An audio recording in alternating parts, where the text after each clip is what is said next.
So I paid all that commission for nothing. Yeah. Hello, everybody. Just wanted to jump on here real quick and do a quick update on the property lease nightmare. Well, so here's what the thing has been going on is lately, for about a couple weeks now, the DA's final report went out and everything is being released and stuff like that. So I called up, my son Tim. He had some property that was on him, and at the time of the shooting, and we were the cell phone was the big deal, but I guess we're not going to get that back. But so a couple weeks ago, I called up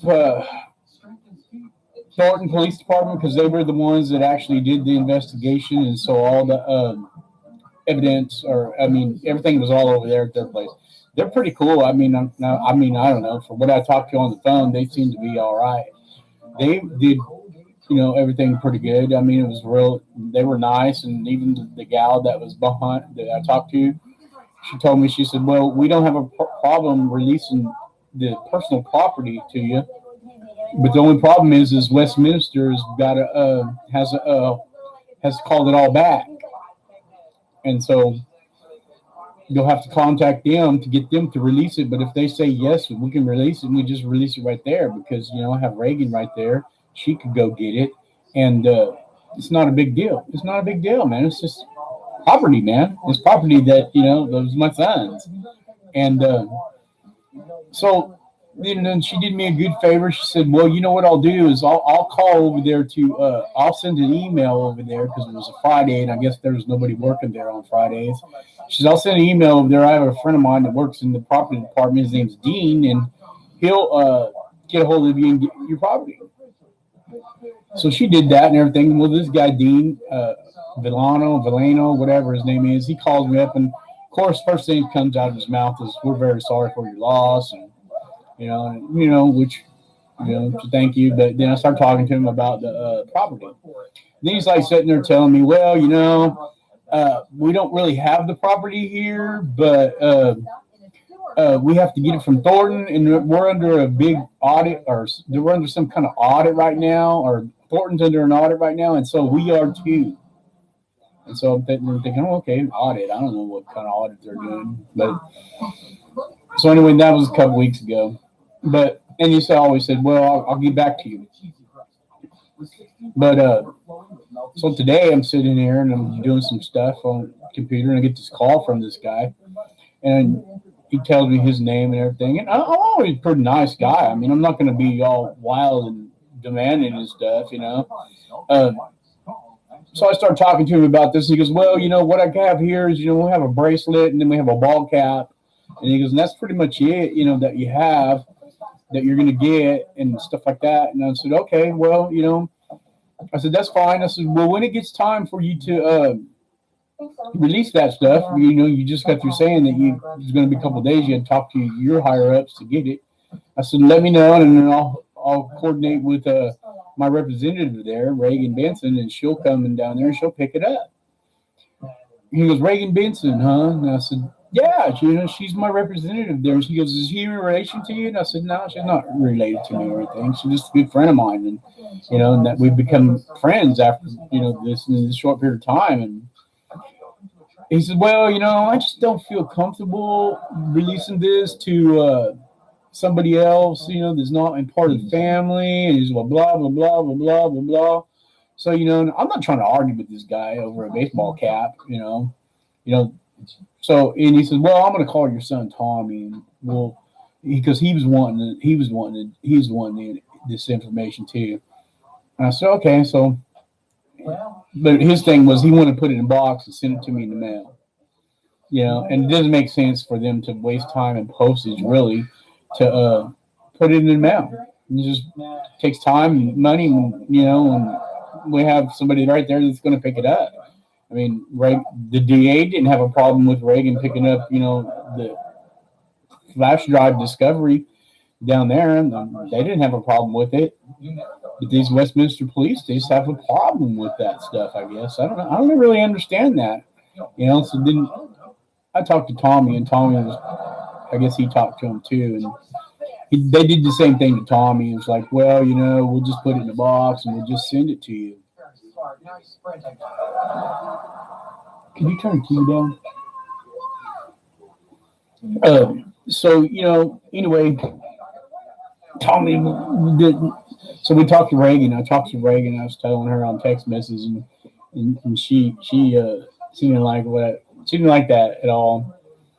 And she got on there and she called them up live and recorded it all. And you need to go listen to it because I there's no way I could uh I can't give you word for word how she did it, but it was a sight for me. I mean, I didn't see it. I heard everything about it. I heard it, and man, you don't want to get her mad at you. That's for sure. She get on you, man. She had to. Yeah, I mean, it's kind of a little funny, but in a way, it's not because I just never did really realize how these cops are, man. I really never did even think about like that. But and you would think that they would be, over a baseball cap. I mean, that's something like little kids would do, right? I mean, it's like fighting over like freaking marbles or something. I'm not going to fight over a baseball cap, which might not even be my son's. I don't know. I don't know if it's going to be Tim's or not. And, but anyway, so that was the thing. So I posted a little thing on there. Reagan did it live, and I posted it. I just clicked on it and stole it and put it on my page. You can go on her page and watch it too, and you can find out just about what we're kind of starting to deal with these people, and and I'm calling them people because they're not acting professional. I mean, we expect out of the law enforcement, a police department, especially when they just got through killing your kid. I mean, that they would just give away. They give back the property. I mean, what's that baseball cap and and a bracelet, like one of these little hair ties. That's probably what it is. One of these little scrunchy things that Tim would wear because Tim always liked to have his hair all. He kind of shaved it on the side. You can see pictures of him, and he had it real long, and he'd flip it back or he'd slick it back, And then when he was out not working and doing stuff, he'd let it all down and stuff. But he always wore these, and so he probably had it on his wrist, just about like that. Like, that's where he carried it. That's so when he got shot and was killed, that was on him. And they're trying to say it's a bracelet. I don't know. Maybe they're trying to make it sound like he had a bracelet on, and it's really just scrunchy hair tie. So I don't know, but I really personally I don't really understand why they're being so nasty about a freaking two pieces of property because once it was first off it was a keychain and a hair tie. Now all of a sudden it's a hat, and all along Tommy just wants his freaking cell phone. He wants the cell phone of his brothers. Tommy and Timmy are twins. You guys have been following us. That they have a special bond. Twins actually do have a special bond, and so they but that's the thing today was going on today was that. And it's just really hard. And by the way, I came on here Saturday night, I believe it was. It was the last time when I was on here, and I, I didn't have any idea that Eric was kind of talking over me because I couldn't see it or hear it. Uh, and then there were some pictures that got posted up there, but they got taken down really, really fast, and I appreciate that. I mean, I had to see that, and I really didn't like seeing that. What I saw. Excuse me a minute.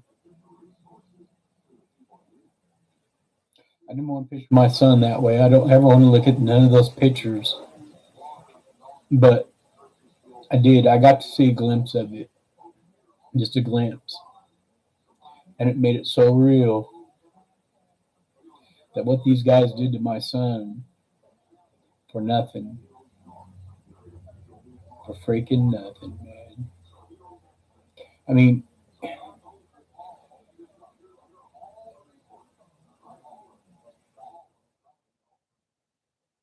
I'm sorry.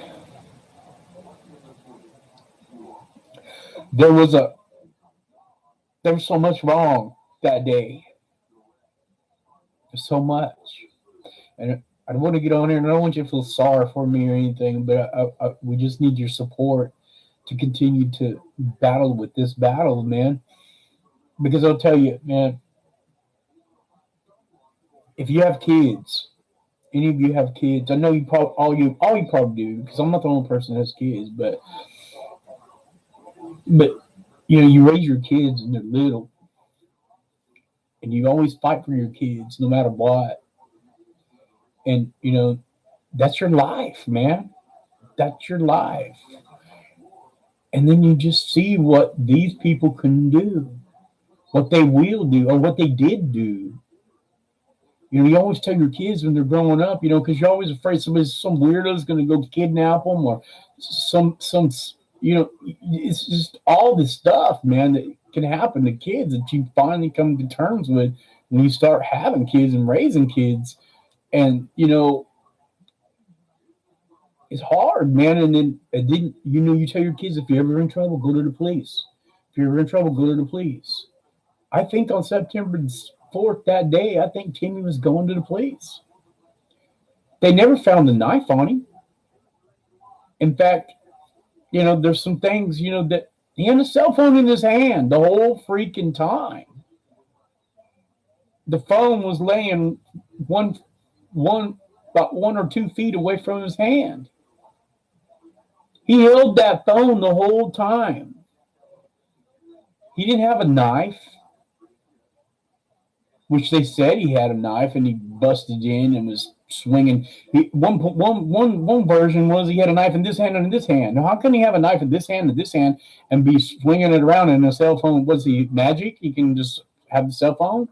But, I mean, we hear these stories all the time of people getting shot and they have cell phones, and they're mistaken as guns or knives or something like that. But, Timmy would give you his shirt off his back. I really don't believe that he was hallucinating when he got killed.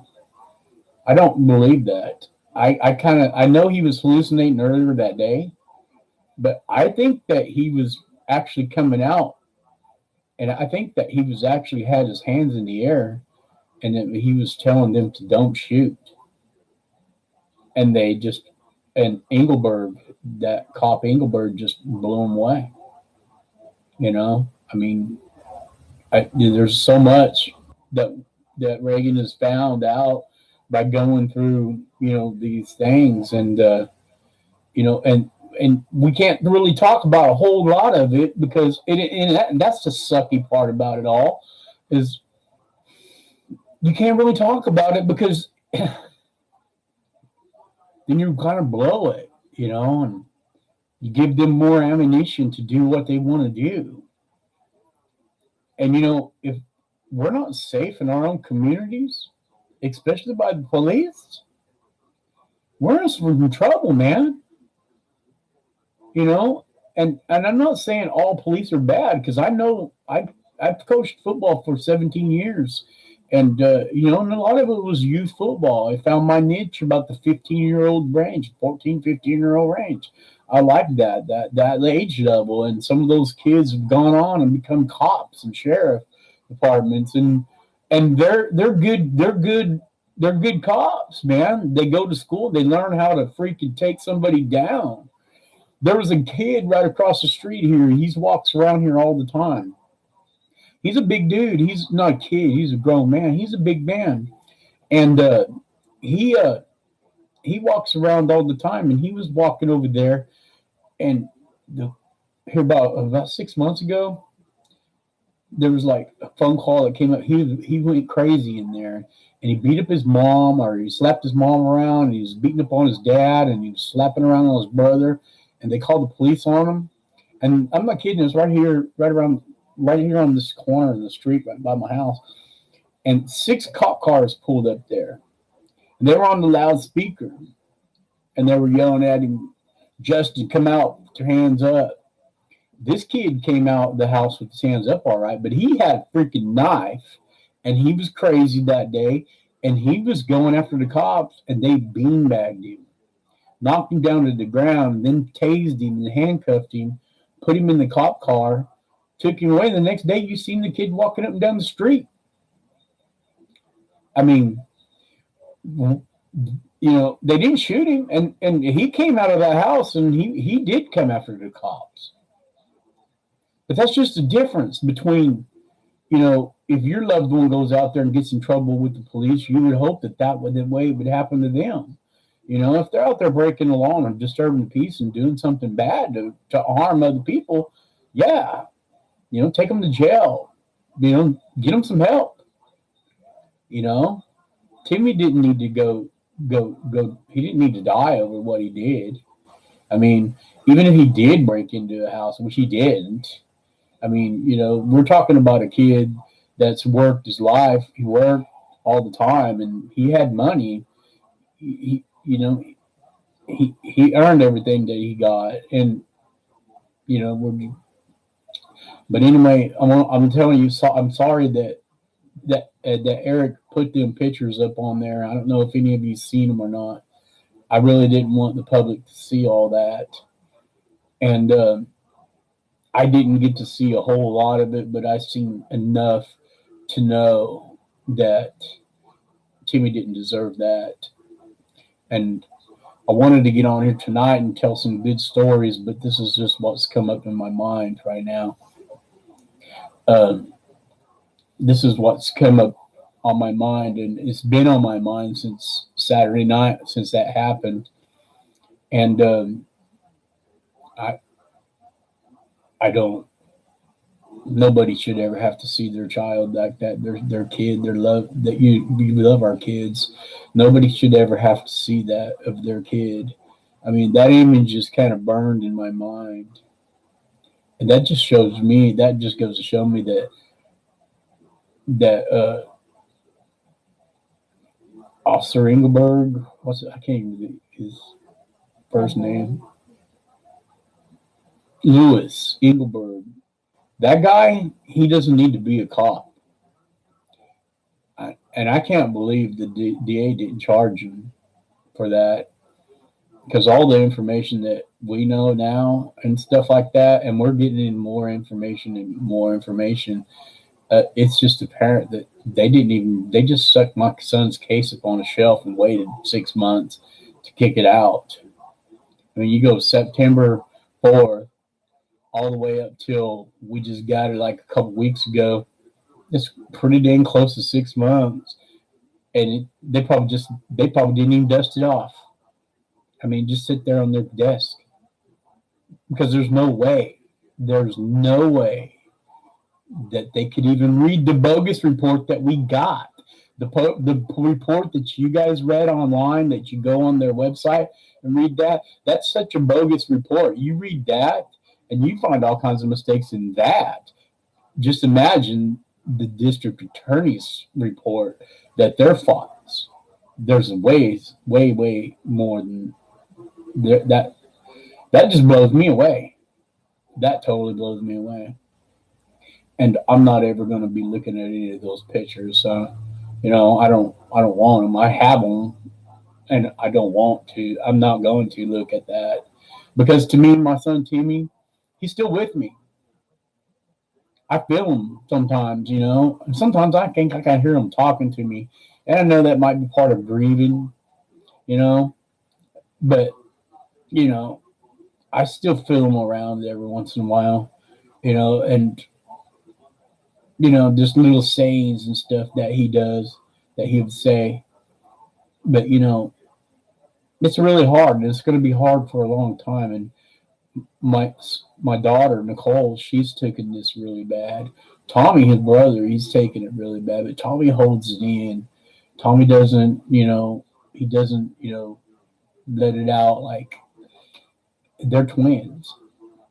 I think Timmy was like a minute older or something like that, but Tommy hides it, and I know this has got to be hurting him really bad. And then him and I were talking about it over the weekend, just little bits and little bits, not, and I was telling them, you know, if if that ever happens, when you see it happen to your kids, you just that's it, there's no excuse. And so I wanted to come on here tonight and go live. I really had a lot of stuff going on in my life this morning and throughout the day, but that's just the way it is with me these days. Since September, I I can't even tell you what happened during the months. It's just that it's been that bad, and I try to just stay focused on you know work and my relationship with the Lord.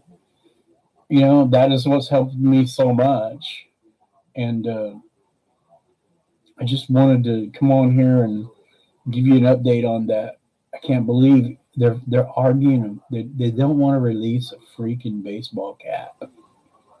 I mean, you serious? And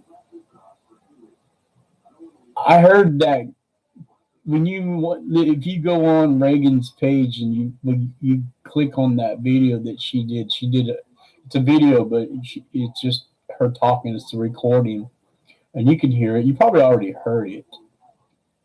And yes, I see everybody on here, and I want to thank you guys all on here. I can't read that fast, so you know, Moose and Squirrel, I see you there.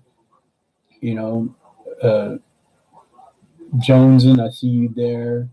You know, John Augusta. If I get your name wrong, forgive me. Uh, thank you guys for being here. Thank you guys, El Nix. I see you on there. I see you on there too, Juan. I remember you from the other night. Um, I really thank you guys for the support. I mean, it makes me feel better, because before I met Reagan, I was doing this by myself. And I was getting doors slammed in my face and over talked. And I'm a passive type of person until you know, I don't go. I would rather just if you're just going to talk smack to me, you could talk smack to me on your hand. But when you put your hands on me, then that's a whole different story. But I just like, hey, you know what? If you want to act like an idiot, go act like an idiot. And so I'm not that type. That's just who I am. And Tim was that way too. Tim got that from me a lot. Tim, he would take so much off of you, and then he'd let you know. And Tommy's the same way, and all my kids, they all, your kids. That's what I probably should be saying is each of us here who has children, kids, whether they're 25 to 4 years old, you learn their nature, you learn what they're about, and you know what they do and how they are. And so I just don't like, yeah. I tried to have a kind soul. I mean, I try. It's really hard, and the Lord has really had to work in my life. And I'm sorry if some of you don't want to hear about the Lord, but the Lord has been in my life and changed my thinking so much. And people can go and say, well, it's because you gotten older, you got wiser. Well, that too, but but my the Lord has changed me the way I think so much that I just can't explain it. And that's what's keeping me strong right now. And then fighting for my son, is because I know my son would fight for me. I know he would. In fact, he did. And all my kids would fight for me. And don't let my daughter Nick get on you. She fight me. She'll take a bullet for you. If she likes you, she'll take a bullet for you. She'll tell you that too. But I guess I've just learned to be passive over the years, because when you're having kids and stuff, you don't go drag your kids in dangerous situations. You stay away from the side of town that the bad stuff's happening. Bad stuff happens everywhere. It can happen in your front door, but You just always keep your kids away from that. And I didn't want Tim to go move away. I wanted him to stay around here close. I always wanted him close. Well, he's close now. He's with me. I feel him, and sometimes I try to talk to him, but you know, it's like talking to him when he was here, like physical form. But so anyway, that's the update for today. The property release nightmare. I don't even know if we'll ever really get it back. I have, all the stuff that I got from Tim that he gave me. I have his dog. She's energetic just like him. Like, you know. Uh, and I have, some things that he gave me to hold for him why he went to Colorado until he got settled. And that and then like his football jacket, his letter jacket, he gave it to me. It's still hanging up there in his closet. It's still hanging up there in his bedroom. I have a spare bedroom here at this house. This is a little apartment that I rent. And it started out Nick's, and then she moved away, and then Tim moved in. And so, this is just a kid's room, and Tim's got his Letterman jacket from when he played high school sports hanging up in there. And he said, "Well, I don't want to drag that around with me, man." He goes, "I go, just leave it here, dude. It's always going to be here." And so it's still hanging there right where he hung it. And, it's going to stay there, too. I think, it's not going to go anywhere, And those are the things that I have. But I have a lot of good memories, too. I was going to share a memory I thought about today. I was thinking about, I don't know, when you have kids and stuff, I raised 6 kids. Yeah, 6 kids. People call us the Brady Bunch. And Christmas time rolls around, and you're kind of, that's a lot of money you spend on Christmas. And so we were at Toys R Us, and all the kids at that point in time, their list was rollerblades, bikes, stuff like that. So we found this really good deal on rollerblades, right? But they ran out when it came to Tim's size.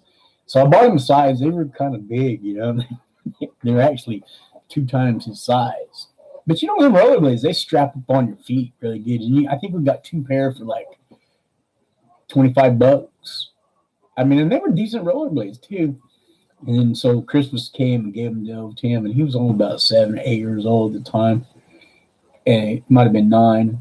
Um, we were sitting there after Christmas, and he'd gotten a bike and he'd gotten rollerblades and everything like that. And me and him were laying in the bed, and he was just a little bitty guy, and we're just laying there. And he goes, I said, "So how did you get what you wanted for Christmas?" And he says, "Yeah, I got pretty much everything I wanted, Dad."